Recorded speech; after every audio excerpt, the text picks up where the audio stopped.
Sejam bem-vindos. Começa agora mais um Jogo Económico. A partir de agora, siga-nos nas redes sociais ou no site do Jornal Económico, mas também na Bola TV. Use o hashtag Jogo Económico para comentar os temas que vamos ter em debate.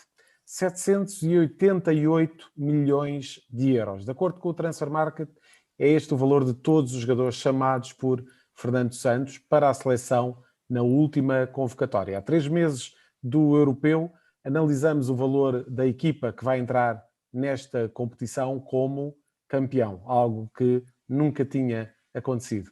Na segunda parte, agarramos na bola para perceber até onde pode chegar o handball português depois do apuramento absolutamente épico para os Jogos Olímpicos de Tóquio. Miguel Laranjeiro, presidente da Federação Portuguesa de Handball, regressa hoje ao Jogo Económico. Nesta primeira parte, resta-me dar então as boas-vindas aos nossos comentadores, Leonardo Ralha, João Marcelino e Diogo Luís. Muito obrigado aos três. E, João Marcelino, começo precisamente por ti e por lançar o número que nos deste na última edição do Jornal Económico, da edição da semana passada, o valor total desta seleção que foi convocada por Fernando Santos, 788 milhões de euros. Temos, de facto, aqui uma seleção, uma dinâmica de trazer valores para esta seleção que parece absolutamente imparável. Foi pelo menos essa ideia que deixaste no teu artigo, no artigo que podem ler no JL Leitor, um artigo do João Marcelino e que tem uma infografia do Mário Malhão. Mas perguntava-te então, João, parece imparável esta torrente de talento no futebol português? Parece porque, se nós olharmos para a equipa que vem a seguir, descortinamos outros jogadores com valorizações, com idade suficiente para aumentarem o seu valor no futebol mundial. E, portanto, tanto do ponto de vista qualitativo como do ponto de vista daquilo que o mercado dizem que eles valem, e essas coisas estão muito interligadas até com a idade, acho que Portugal está num ótimo momento. A equipa, como tu disseste, tem esse valor, mas podia valer mais se o Fernando Santos tivesse convocado outros jogadores que até têm preços acima de mercado e, portanto, acho que nós, neste momento, no contexto do futebol mundial, estamos numa posição como nunca estivemos. Podemos até dizer que estamos melhor que em 2016. Aliás, a renovação fez por cima. Nós hoje temos até soluções que porventura não teríamos há 5 anos. Não quer dizer que voltemos a ganhar, que fique bem claro isso, porque nós estamos num lote de equipas que são 8 ou 10, talvez, nem tantas no mundo, que podem ganhar qualquer competição. Estamos lá, podemos ganhar, podemos não ganhar, mas estamos para competir e estamos ao mais alto nível e, pelos vistos, estamos para durar nessa posição, porque, digamos que os jogadores que vêm a seguir parecem claramente ao nível dos outros que estão. É assim, não teremos substituto para o Cristiano Ronaldo, mas isso até seria imoral que um pequeno país de 10 milhões pudesse agora ter um substituto à altura. Quer dizer, digamos que o bem é como o mal, tem que ser distribuído para as aldeias e, portanto, pensar que teremos na próxima década de novo o melhor jogador do mundo não seria muito justo por parte de Deus Nosso Senhor. Mas, enfim, até isso poderá acontecer e o que eu digo é que estamos numa situação ímpar. Isto resulta, obviamente, durante o século XX, nunca termos falhado uma grande competição internacional, está associado com certeza ao trabalho de formação dos clubes. E assim temos aqui um cluster do futebol em Portugal que é absolutamente fantástico e que fora digamos, do meio do futebol muitas vezes nem é apreciado devidamente porque as pessoas têm tendência a focar-se em fenómenos marginais a isto.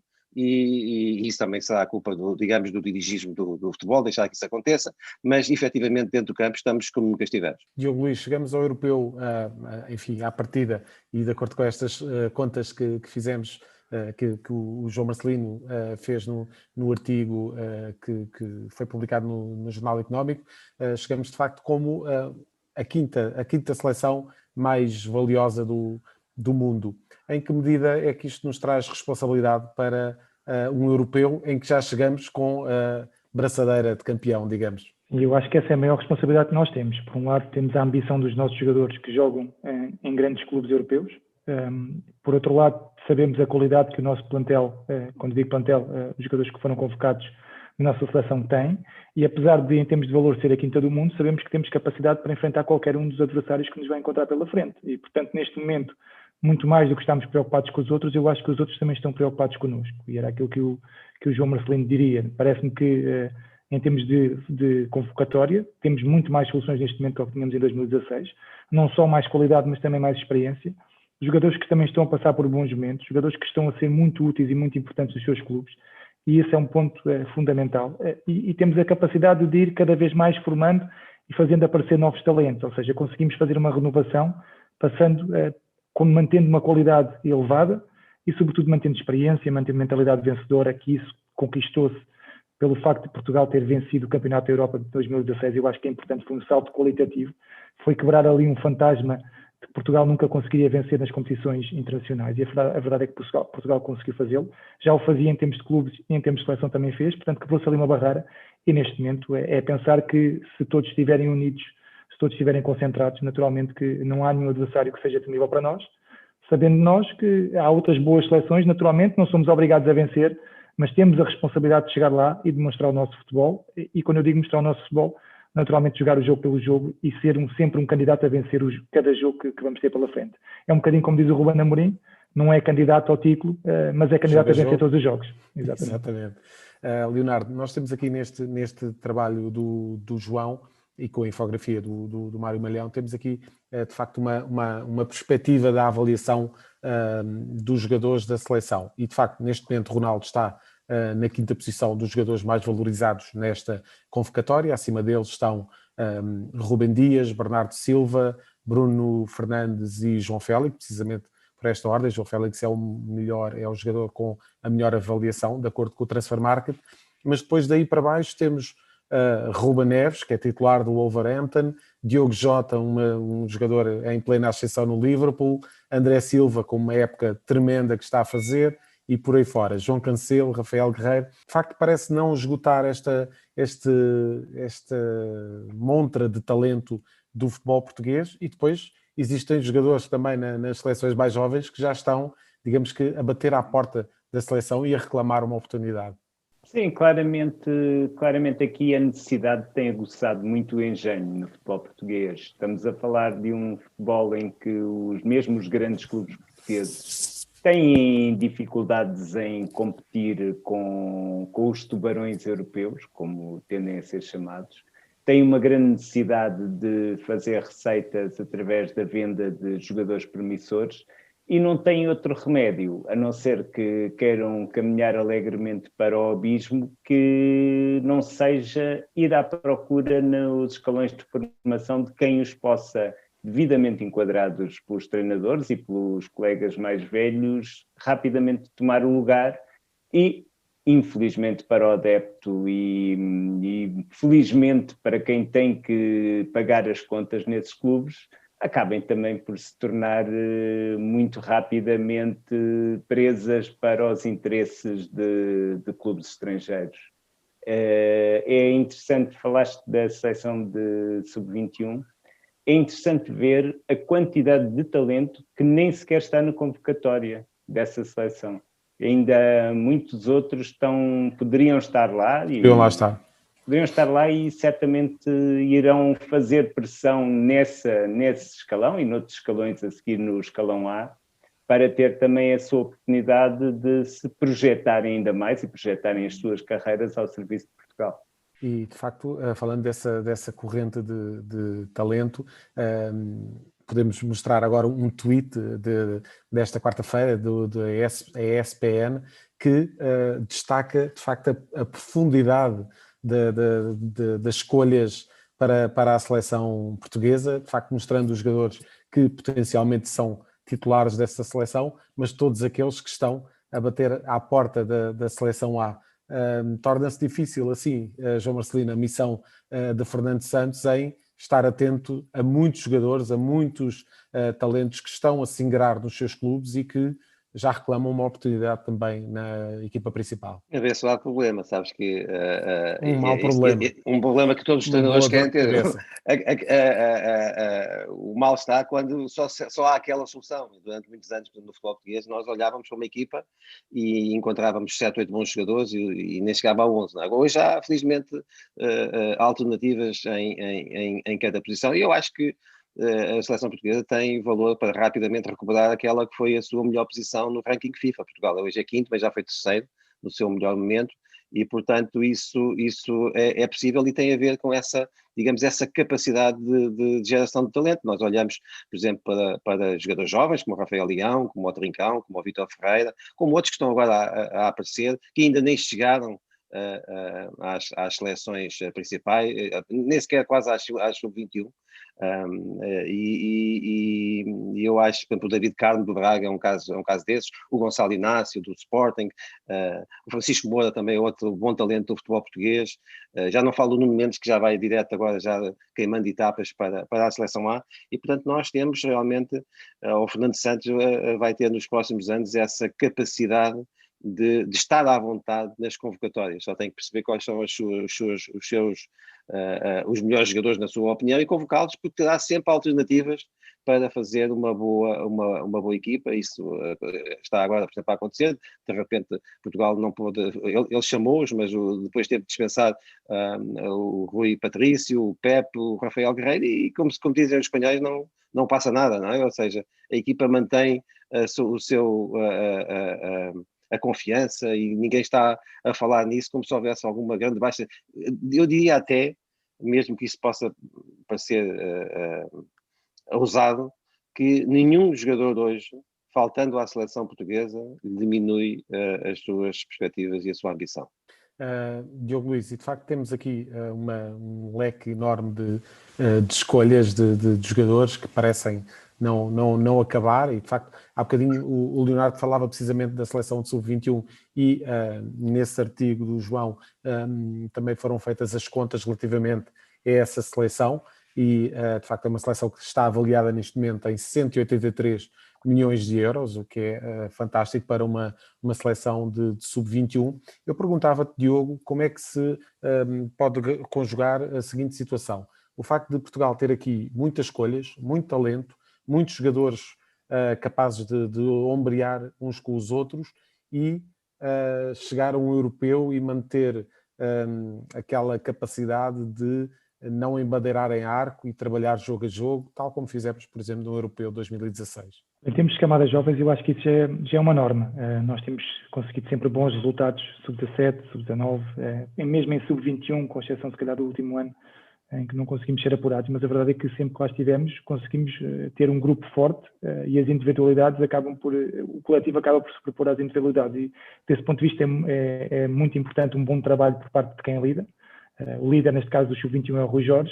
Temos também outros bons técnicos também no Sub-19, no Sub-17 e por aí em diante, mas também realçar aqui que muito desse trabalho é feito nos clubes, e os clubes têm investido muito em infraestruturas para continuar a formar jogadores top, a continuar a concorrer e a estar na frente da corrida em termos mundiais, e por isso é que a nossa escola é reconhecidamente uma das melhores, se não a melhor do mundo neste momento, porque temos grandes infraestruturas, mas depois também temos grandes recursos humanos que têm a capacidade e a percepção de saber trabalhar aquele que é o jovem talento que lhe aparece à frente. E, portanto, desse ponto de vista, em termos de camadas jovens, parece-me que é pacífico e conseguimos muito bem. Em termos de séniores, as coisas nunca foram tão fáceis, mas tivemos uma final em 2004, depois tivemos um quarto lugar, salvo erro, no Mundial, portanto, tivemos sempre ali no vai, não vai, para poder estar na última decisão. E a verdade é que isso também acaba por dar algum arcabouço, acaba por trazer também alguma experiência, alguma confiança adicional, que foi refletida, por exemplo, em 2016, com o facto de termos chegado à final e termos vencido no terreno da França a seleção anfitriã. E eu acho que desse ponto de vista, como dizia há pouco, quebramos uma barreira e neste momento já não temos receios de nada. Sabemos onde é que podemos chegar, como é que podemos chegar, e temos que estar todos coesos e unidos. E eu acho que esse é um ponto fundamental. Nós podemos ter muito bons jogadores, mas se eles não interagirem uns com os outros, não sentirem que são um grupo, as coisas ficam mais difíceis dentro do campo. Isto acontece não só nas seleções, mas também nos clubes. E o papel do líder, neste caso Fernando Santos, e toda a organização que está por trás de Fernando Santos é importantíssimo para os jogadores perceberem isso, e para os jogadores também terem esse tipo de atitudes, de forma a que, entre aspas, a azia, que é uma palavra muito conotada no futebol, não afete o comportamento e o desempenho de cada um dos jogadores dentro de campo. Depois também realçar aqui que há também um fator importante nesta seleção atual, que é o Cristiano Ronaldo. Naturalmente, parece-me que a sua liderança, a sua motivação, a sua vontade sempre de vencer acaba por ser contagiante, e parece-me que é uma grande ajuda para toda a organização que falei, desde Fernando Santos aos seus adjuntos e à própria estrutura organizativa da Federação. E falando no Cristiano, Leonardo, e mesmo para terminar esta primeira parte, pergunto se, enfim, naturalmente Cristiano Ronaldo está com 36 anos, já caminha, isto é sempre muito precoce, falar do caminho para a retirada de Cristiano Ronaldo, mas a verdade é que tem 36 anos e é natural que já se comece a pensar ao nível da seleção numa sucessão e de quem é que lhe vai suceder. Parece-te que com todo este talento essa continuidade está assegurada? Eu acho que no caso de Cristiano Ronaldo, que obviamente será uma perda muito grande para a seleção quando pendurar as chuteiras, sendo que eu vejo Fernando Santos ainda a cogitar a possibilidade de Ronaldo estar no próximo Mundial, o que, tendo em conta a capacidade física que Cristiano Ronaldo tem conseguido manter através de muito trabalho, a genética aí não é tudo.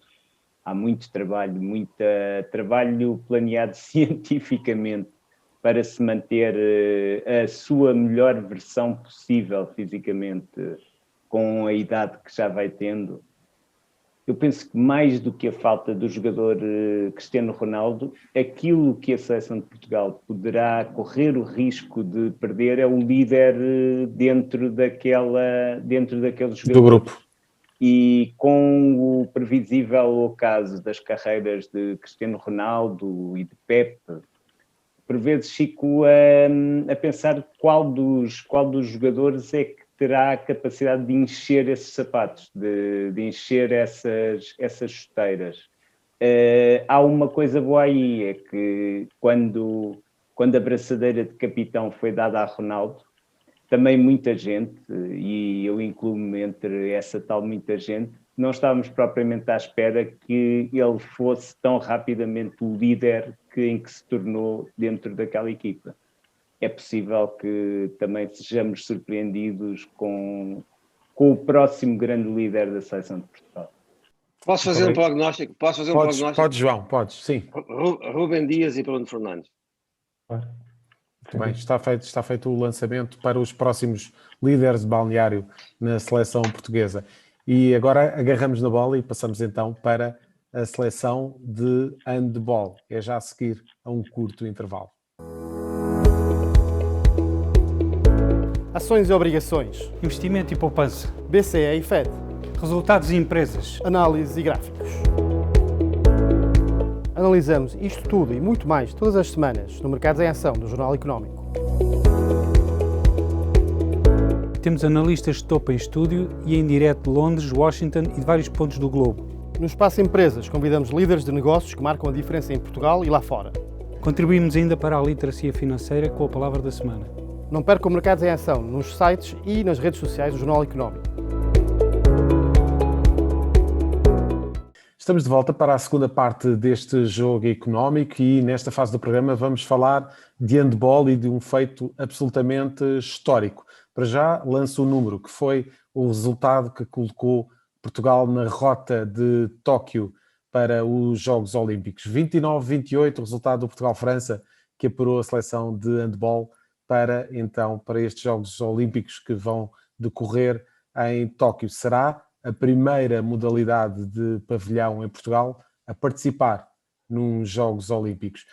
Temos connosco nesta segunda parte Miguel Laranjeiro, Presidente da Federação Portuguesa de Handball. Miguel, é um enorme prazer em recebê-lo novamente neste jogo económico. Esteve cá em abril de 2019, há quase 2 anos.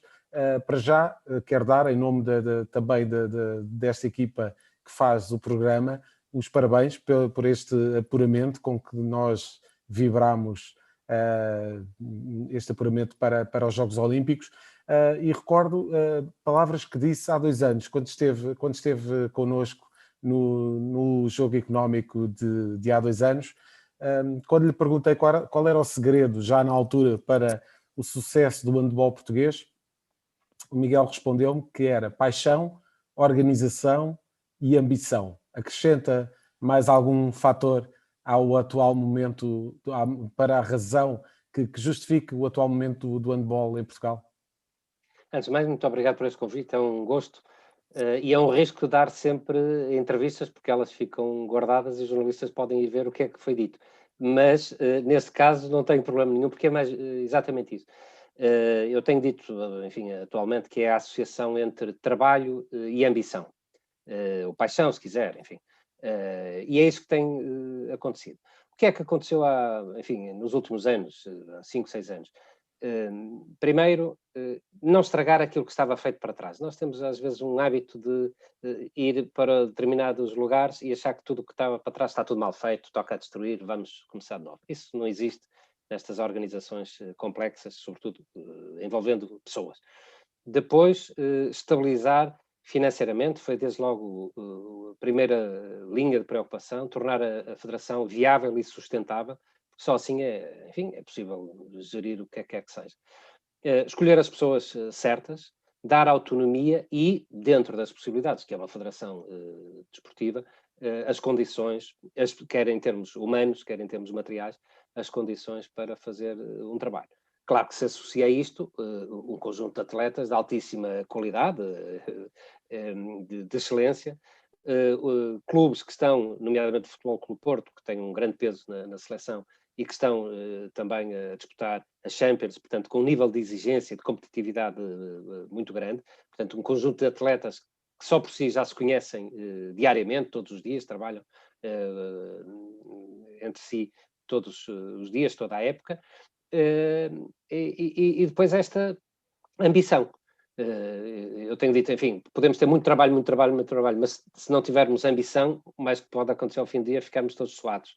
Mas se também tivermos ambição, sem qualquer trabalho, ficamos a sonhar com alguma coisa que possa ter existido e que nunca vamos a conseguir.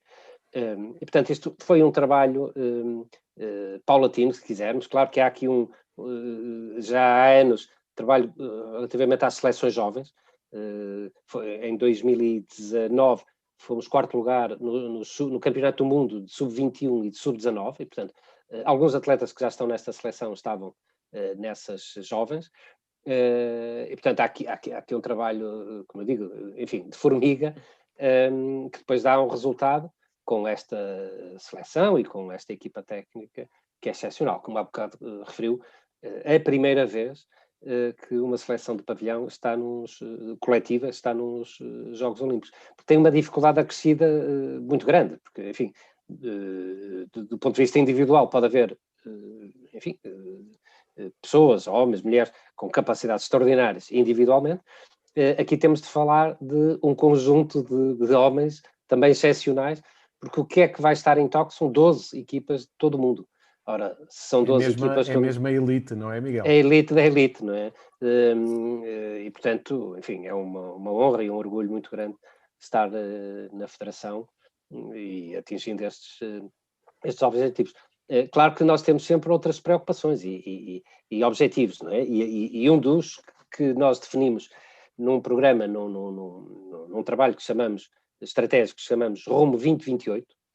Aliás, nesse documento estava a candidatura, ou enfim, a perspectiva da participação nos Jogos Olímpicos, não de 20, mas de 24, portanto até antecipamos um ciclo olímpico nesta perspectiva, mas é a presença regular, para não dizer permanente, em todas as fases finais de europeus e de mundiais e, enfim, de Jogos Olímpicos, com a dificuldade que há pouco referia. É essa ambição que nos faz continuar a trabalhar mais e melhor. Nós precisamos, as modalidades, aliás foi o que aconteceu com o futebol há 2 décadas atrás, a seleção nacional passou a estar por direito próprio nestas fases finais. Umas vezes chegando ao topo, como foi em 2004, ou enfim... Mas estando lá, não é? Mas estando lá. Isso é que é o mais importante, não é, Miguel? E é isso que nós queremos, para depois ter, digamos, até todos os stakeholders, chamemos assim, perceberem que está aqui uma equipa de confiança, está aqui uma modalidade de confiança em que é possível confiar, apostar, porque tem esta regularidade de presenças nos mais altos palcos, que depois dão a visibilidade, dão a televisão, enfim, dão tudo o que possam imaginar. Muito bem. O Leonardo Ralha esteve connosco precisamente nesse programa, quando o Miguel esteve connosco em estúdio, o Leonardo também esteve connosco a comentar já na altura os feitos do handball português. Leonardo, como é que tu viste este apuramento absolutamente épico e como é que caracterizarias o atual momento do handball em Portugal?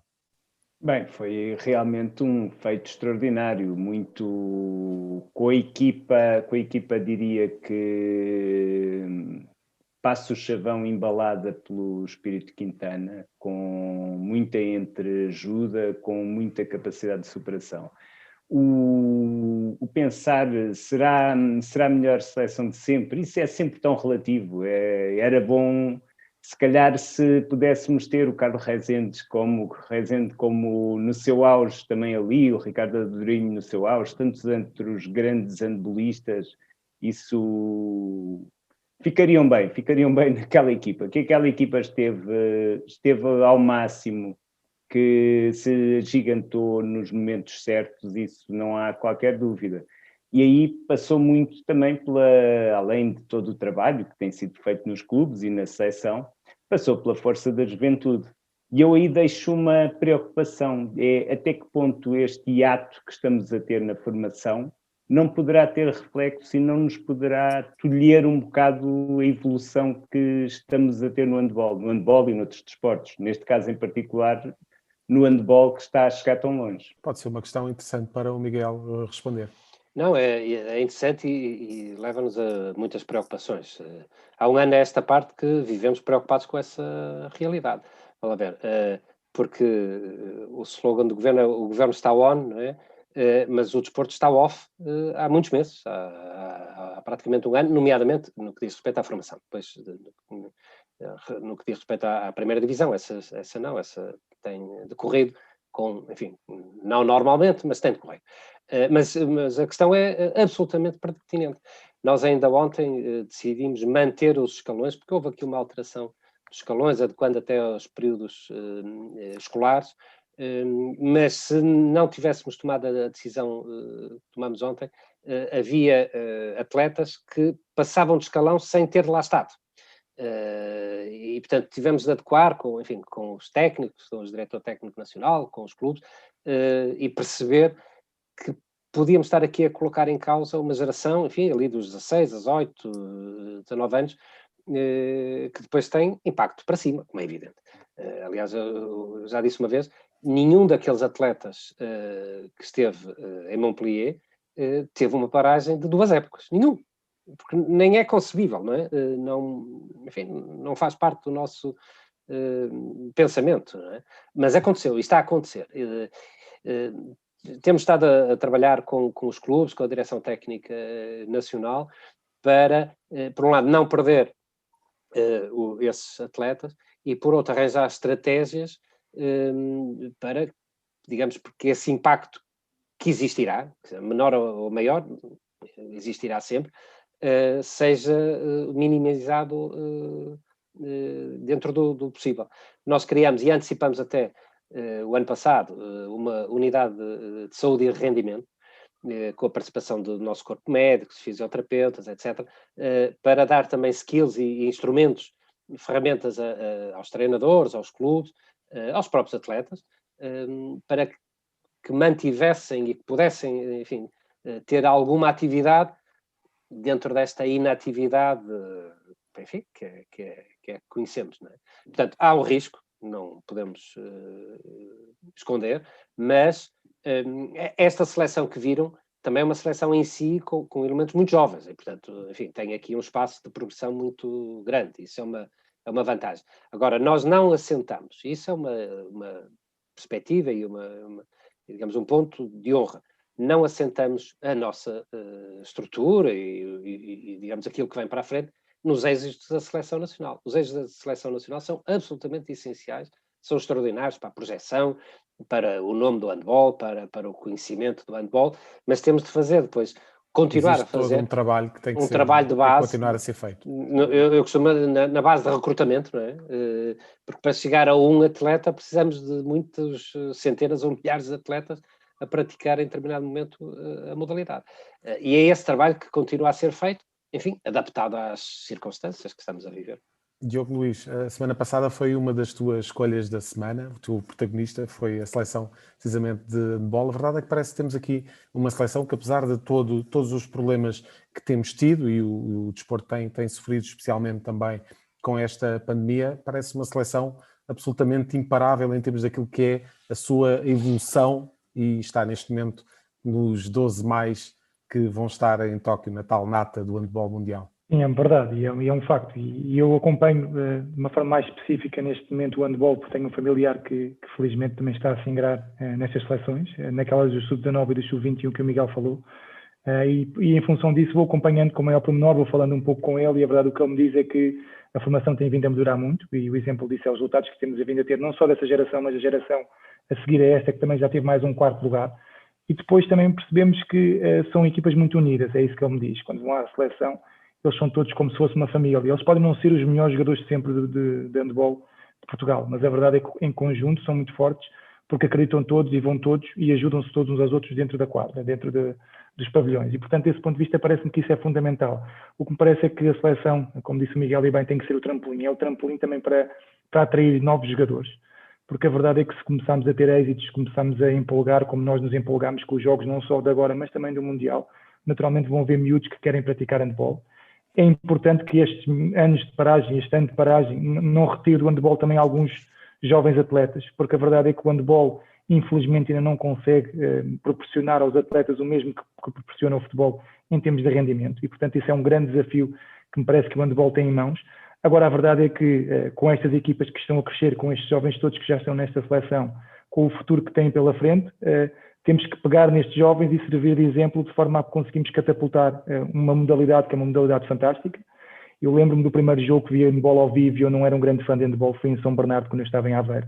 E foi terrível, o pavilhão estava cheio, é como no futebol, as emoções ao rubro, mas a verdade é que foi um jogo leal, com pressão, sim, mas fantástico pela atividade, por tudo, e sobretudo um facto que eu desconhecia, que é a disputa física. É muito maior do que no futebol. Os jogadores sofrem bastante no handball.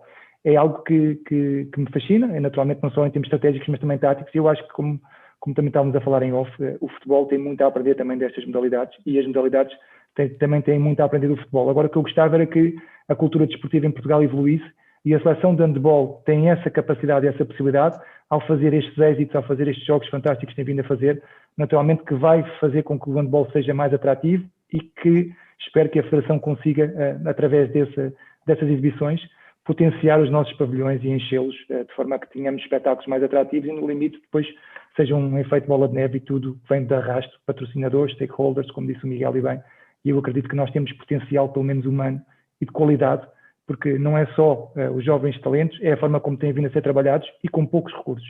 Mais uma vez, isto é importante, com muito poucos recursos que o handball tem, e o Miguel sabe do que é que eu estou a falar, porque mesmo a Federação tem muito poucos recursos para dar àqueles que já fizeram tão bons resultados no passado recente. E era precisamente por esse caminho que eu queria ir com o João Marcelino. João, de facto, eu queria também que comentasse estes feitos do handball português, mas também perguntar-te como é que esta modalidade pode evoluir no sentido de angariar mais receitas, despertar o interesse de marcas e de patrocinadores. Bem, em primeiro lugar, parabéns ao Miguel Laranjeiro pelo trabalho que o handball tem feito, porque no handball, como noutras modalidades, atletas digamos, de dimensão e de capacidade sempre existiram. O que faz a diferença na alta competição é a organização que está por trás disso. O planeamento, a qualidade da formação, é isso que leva depois a que as equipas cheguem lá acima e depois se possam manter durante muitos anos, não é? E desse ponto de vista, acho que o handball tem feito um grande trajeto. Eu, por acaso, da minha juventude, gostava muito de handball e lembro-me, hoje sou amigo do João Gonçalves, que na época dele foi um dos melhores jogadores do mundo, e durante todo o tempo de ver os irmãos Vasconcelos, o José Manel, o Carlos Silva, o Brito, enfim, eu conheci o Brito também, e depois mais tarde vieram outros jogadores, como já falou também o Leonardo, do Ricardo Andorinho, do Carlos Brito. Portanto, os jogadores mais ou menos sempre foi havendo. E, portanto, aquilo que eu acho que provavelmente passou a existir, porque eu, entretanto, deixei de acompanhar o handball como acompanhava nesses meus tempos de infância, é essa capacidade de organização da federação que depois dá a capacidade, digamos, das equipas competir ao mais alto nível. É claro que eu também dou valor, por exemplo, à nacionalização de alguns grandes jogadores, sobretudo no caso do Futebol do Porto, o Malogrado, Quintana, desde logo, mas também outros, e portanto tudo isso, com o trabalho e os resultados da formação, provavelmente estão por trás deste sucesso e provavelmente também continuarão nos próximos anos. O que eu acho é que, para conseguir aquilo que tu dizes, portanto eu acho que este trabalho e esta organização dá confiança aos tais patrocinadores, ao tal investimento. Falta agora também que a comunicação social perceba que a alta competição em Portugal deve ser toda tratada ao mesmo nível, ou seja, esta vitória da seleção de handball é tão importante como a vitória do Futebol do Porto na Champions perante a Juventus, que está ao nível dos resultados do João Almeida, do Miguel Oliveira, dos saltos no atletismo, no lugar que antigamente era do fundo e do meio fundo, ou seja, tem que haver também uma evolução a todos os níveis. Se isso for feito, eu acho que é possível que nós venhamos a ter em Portugal um espetáculo desportivo cada vez atraindo mais espectadores no handball, no basquete, no voleibol, enfim, por aí fora. E, portanto, é esse o percurso que eu, como amante do desporto em Portugal, espero que se faça, mas não tenho conselhos para dar, porque nessa matéria sou um ignorante da organização e daquilo que a Federação Portuguesa de Handball fará, e com certeza bem. Muito bem, resta-me agradecer ao Miguel Laranjeiro pela presença neste jogo económico. Fica desde já marcada uma próxima conversa para discutirmos estes e outros temas. Muito obrigado, Miguel. Muito obrigado. Até uma próxima. Avançamos. Muito obrigado. Avançamos agora então para as escolhas da semana de João Marcelino, Leonardo Ralha e Diogo Luís. Estamos de volta para as escolhas neste jogo económico e começo por perguntar, Leonardo, qual é o teu número desta semana? É o 21, e 21 normalmente é um número de sorte e neste caso está muito longe de o ser. É o número de pontos que têm neste momento os 3 piores classificados na Liga, com uma particularidade: não só lá está um razoavelmente recente campeão nacional, o Boa Vista, como estão os 2 clubes madeirenses, o Nacional e o Marítimo. No caso do Nacional, os últimos anos têm sido algo percolitantes, tem havido sobe e desce. No caso do Marítimo, caso se confirme as más indicações que a equipa tem dado ao longo de toda a temporada, e sendo que tanto para Marítimo como para Nacional faltam jogos bem difíceis nestas últimas jornadas, a ilha arrisca-se a ficar fora do futebol nacional pela primeira vez desde meados dos anos 80 do século passado. João, passamos então para o teu número da semana. O teu número é 40 milhões de euros, a cláusula de um jogador do Futebol do Porto que renovou esta semana e que dá aqui, se calhar, algum caminho para aquilo que poderá ser também a renovação de contrato de Sérgio Conceição no Futebol do Porto. Sim, mas 40 milhões é o valor da cláusula entre maio e julho deste ano. Parece-me que sobe, mas há aqui uma janela de oportunidade. Quando o Otávio renova, pode ser uma boa notícia desportiva para o Futebol do Porto, mas também pode ser uma boa notícia financeira. Quer dizer que ele poderá eventualmente sair, mas se sair é porque alguém pagou os 40 milhões. Nessa dupla perspectiva, eu acho que o Futebol do Porto fez aqui uma excelente operação, porque se o Otávio sair, ou vier a sair, sairá por um preço que obviamente é importante para o clube, e se não sair, provavelmente como os adeptos e o treinador o Sérgio Conceição, ou qualquer outro que venha a dirigir o Futebol do Porto, gostará, o Otávio estará no plantel, e portanto é sempre um jogador importantíssimo, porque é dos melhores médios da Liga e também dos últimos anos do clube. E, portanto, acho que foi aqui um entendimento que satisfez o jogador, mas que foi muito importante para o clube. E, de certa forma, a contrariar aquela que era a tendência do Futebol do Porto em não conseguir renovar com os seus principais jogadores. Diogo, passamos para o teu número desta semana, que é o 35. Sim, a 35 é o número de golos que Lewandowski leva com 25 jogos no campeonato. 25 jogos, 35 golos. É efetivamente um extraterrestre que se junta a Messi e Ronaldo neste ano, até melhor do que eles. E a verdade é que 35 golos mais 6 assistências faz com que ele esteja em 52% dos golos do Bayern de Munique, que é uma equipa fantástica. E, portanto, aqui vemos a preponderância deste jogador. E depois, gostava de chamar a atenção para o facto de Haaland, aquele menino prodígio que toda a gente fala, tem 21 golos, mas o nosso André Silva também tem os mesmos 21 golos, com 4 assistências dos dois, cada um. E, portanto, se olharmos para o André Silva, entra em 47% dos golos do Frankfurt. Está a fazer uma época extraordinária, num campeonato competitivo e difícil, e por esse motivo é que realcei aqui o Lewandowski também para poder falar um pouco do André Silva, que efetivamente está a fazer uma grande época. André Silva a afinar a pontaria para aquilo que poderá ser a presença no próximo Europeu de Futebol. Passamos então para os protagonistas e continuo contigo, Diogo, o teu protagonista, Ruben Amorim. Sim, é para destacar mais uma vez o papel de Ruben Amorim no Sporting. Aquela conferência de imprensa encheu-me novamente as medidas, quando falou do Dário Essu, ou seja, ele repetiu por 2 vezes. Se algum jogador estiver na dúvida entre um ou outro clube, aqui sabe que vai ter oportunidades. Portanto, quando eu digo que é deixarem o Ruben Amorim falar, o Departamento de Comunicação, deixarem esse trabalho para o Ruben Amorim, ele claramente consegue valorizar não só os jogadores, não só a equipa, não só os resultados esportivos, consegue valorizá-los em termos financeiros, mas consegue valorizar também todos os outros departamentos que existem no Sporting, pelo trabalho que está a ser feito, pela coragem que tem ou pela falta de ausência de receio que tem em lançar os jovens quando são necessários. Tinha um médio no banco, precisava de um médio, meteu o Essugo, e foi um momento realmente fantástico, aquele final de jogo com as lágrimas do Essugo correndo pela cara, e o Ruben Amorim depois destacou isso. E foi uma mensagem indireta para o outro clube, neste caso o rival da segunda circular, que nós sabemos que tem mais capacidade financeira, mas neste caso o Ruben Amorim colocou mais um dado em cima da mesa. Não olhem só para a parte financeira, olhem para as oportunidades, e aqui comigo, e com esta estrutura e com este projeto, as oportunidades vão surgir, enquanto no outro lado fica mais complicado. E é precisamente a escolha do João Marcelino, Dário Essugo. Sim, mas não pelos argumentos do Diogo, que eu de resto subscrevo, mas para chamar a atenção para uma outra dimensão da situação, que é, eu não sei se o Dário Essugo virá a ser ou não um bom jogador. Com esta idade e com este histórico, eu não me atrevo a fazer prognóstico. Mas há uma coisa que eu quero chamar aqui a atenção.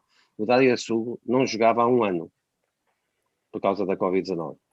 Um miúdo de 16 anos não jogava desde os 15 anos e 6 dias. E isto tem aqui chama a atenção para este problema de que falámos aqui também na conversa com o Miguel Lancheiro, que é de, sobretudo para aqueles jogadores em todas as modalidades que demonstram potencial, encontrar-se um plano de desenvolvimento. O Dário Essugo, por exemplo, nem sequer jogou na equipa de sub-23 ou equipa B do Sporting. Portanto, foi uma questão de oportunidade. O Mateus Nunes estava com Covid, não havia outro médio no banco, mas está longe de ser uma opção técnica para o futuro. Foi uma situação que aconteceu, como dizia o Diogo e bem, foi extremamente bem explorada pelo Ruben Amorim para apresentar as mais-valias do atual projeto do Sporting, mas não vamos fazer deste rapaz aquilo que ele ainda não é, vamos torná-lo símbolo daquilo que os jovens, das oportunidades que os jovens, em todas as modalidades, aqueles que apanharam a situação da paragem pela pandemia, podem vir a ter digamos, de recuperação do tempo perdido e da aposta que os respectivos clubes em diferentes modalidades podem e devem fazer nesses jovens, não deixando que este período de 1 ano de paragem possa ser mortífero para as respectivas carreiras. Leonardo, para fechar, Gonçalo Inácio, a tua escolha. Sim, eu concordando com o que o Diogo e o João disseram antes, faço notar que no caso do Gonçalo Inácio, que foi decisivo em mais aquilo que é considerado como uma final para o projeto não assumido do Sporting campeão, marcando o golo da vitória. O Gonçalo Inácio estava a substituir nem mais nem menos que o Sebastián Coates, o capitão da equipa, e até então tinha jogado em todos os jogos na Liga. Tendo em conta que ele, já sendo um central esquerdino com aquela idade, normalmente é titular enquanto central pelo lado direito, tirando partido da sua capacidade de saída com bola, da sua inteligência tática, do seu passo longo. Aquele golo, a forma como finalizou uma jogada muitíssimo bem estudada, que deu o golo ao Sporting, mostra que temos ali mais um talento com o qual também alguma seleção de Portugal, mais tarde ou mais cedo, vai ter que lidar. Ele, neste momento, está algures num limbo entre várias seleções. Não me espanta que, quando a poeira assentar, encontre o seu lugar numa delas, porque tem uma grande margem de progressão e tem claramente a carreira toda à sua frente.